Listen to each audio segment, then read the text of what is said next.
طلع علاء عيسى اللي اترقص ونزل على طول ايمن سعيد. نزل ايمن سعيد رقم 20.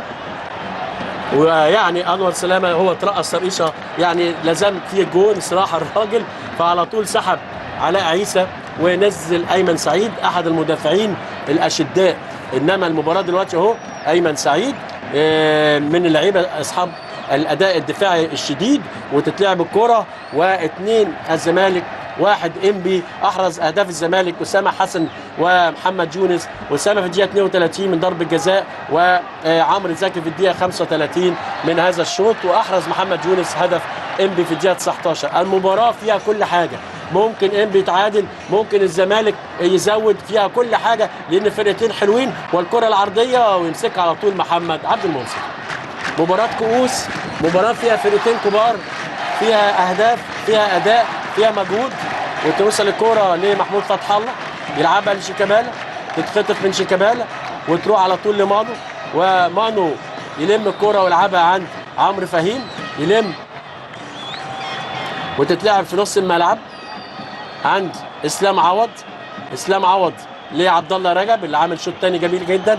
عمرو رجب يلعبها لرؤوف، ما عملش حاجه ابدا احمد رؤوف في المباراه حتى الان. وادي الديزل عمرو زكي، ديزل يديها لجمال حمزه، وجمال حمزه على طول يلعبها لشيكابالا، انما يخطف عمرو فهيم وتروح الكوره في نص الملعب على طول لانبي. محمدي، ديفونيه،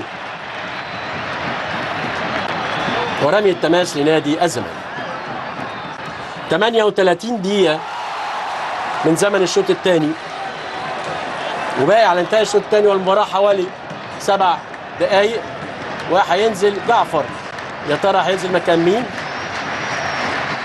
أخيرا هينزل عبد الظاهر، تغيير متأخر، يطلع رؤوف وينزل عبد الظاهر.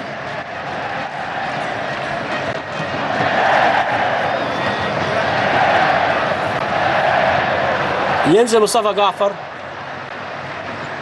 يطلع جمال حمزة وينزل مصطفى جعفر. ويبدو ان محمد حلمي في حاجة كده، الحكم على طول طلعه بره الملعب، وكأن ما يطردش حد من هنا يطرد حد من بره، حاجات غريبة جدا. نزل مصطفى جعفر مكان جمال حمزة،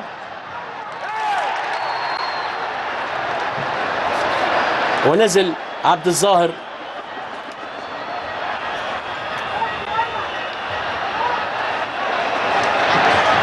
فخد انذار جمال حمزة برضو، ونزل مصطفى جعفر مكان جمال حمزة، خد انذار عشان طلع بالراحة. ونزل عبد الظاهر، احمد عبد الظاهر، تغيير متأخر قوي كابتن انور، فرقت مع كابتن انور النهارده. احمد رؤوف مش في حالته، انما الخمس دقايق اللي فاضله دي يا جماعه نبص بتركيز، وكل حاجه ممكن تحصل. يعني ايه؟ الزمالك متقدم هدفين مقابل هدف، ممكن ينهي المباراه كده وممكن يزود، وممكن انبي يتعادل، وممكن كل حاجه في الخمس دقايق ديت. تتلعب الكوره في نص الملعب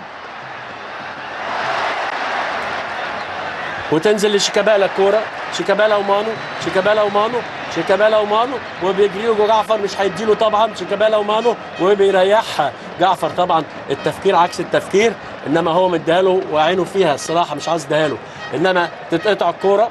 و عمرو زكي بيلعب بطريقه غانا النهارده، بيرجع ورا ويجي قدام. فاكرين لما كان بيلعب باك شمال مع سيد معوض؟ النهارده بيقول للناس كلها اهو، بيقول لويجن اهو، لياقتي بدنيه عاليه، بجيب اهداف اهو، بعمل كل حاجه.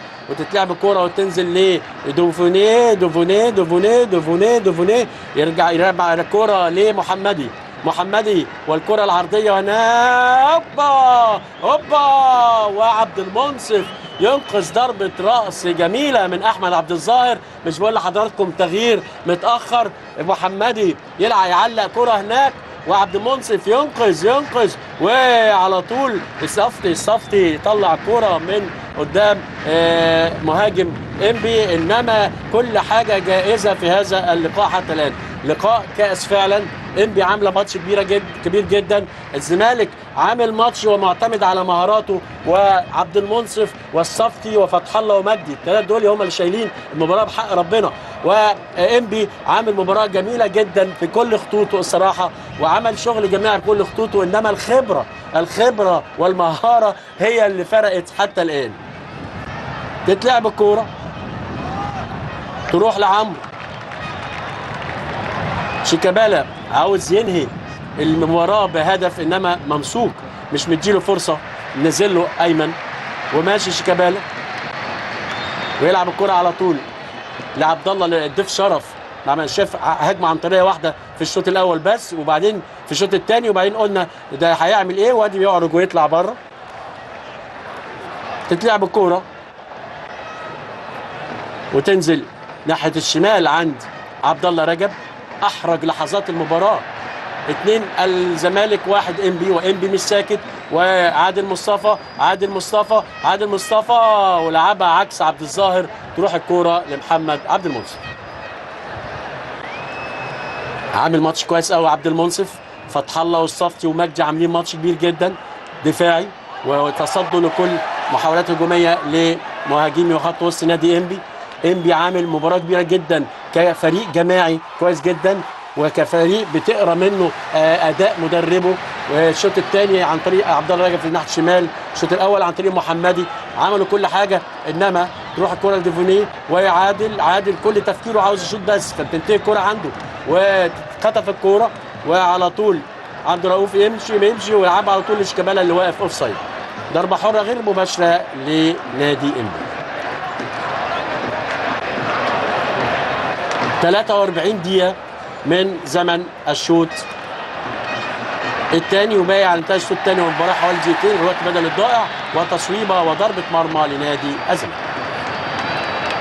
هو فاكر نفسه طرزان التصويب، فكل كورة رايحة عنده بيشوط عاطل على باطل اهو، ومن وضع مش واخد وضع التصويب، ورغم ان هو بيشوط كويس، انما النهارده يعني علاء عيسى اللي طلع اترقص واحدة من عمرو، راح طالع على طول، نزل ايمن سعيد مكانه، وادي احمد حسام هينزل مكان محمد عبد الله اللي طلع، ما اعرفش جات له عضله من ايه، مع انه اقل واحد عمل مجهود محمد عبد الله النهارده، انما هو هياخد مكافاه زيه زي اكتر واحد جرى في الملعب لو فازوا بالكاس. تتلعب الكوره لمحمدي لفونيه لمحمدي مره ثانيه، محمدي تتقطع الكوره وياخدها شيكابالا، عاوز يعمل حاجه، واحنا في دقيقه 44 من زمن الشوط الثاني. شيكابالا يلعبها اماميه لعمرو زكي، عمرو زكي يلم الكوره وماشي عمرو، وبيبص هيلعب يمين، يلعب هم مش معترفين بمصطفى جعفر، او هو كمان مش بيجري معاهم. تتلعب الكوره وتروح على طول ل اسلام عوض،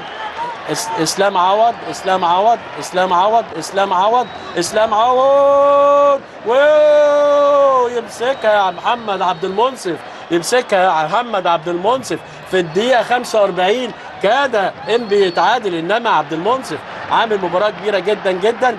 هنشوف كم دقيقة وقت بدل ضائع هيعلن عنها الحكم تندريوز، والأعلام البيضاء كلها بتستعد عشان ترفرف، والملعب عشان يبيض، وكل الاحترام لانبي، وكل الاحترام للزمالك. 2 الزمالك 1 انبي، والمباراه لسه ما انتهتش، وتتلعب الكوره هناك، ويصفر اخيرا الحكم الدولي اليوناني ديمتريو.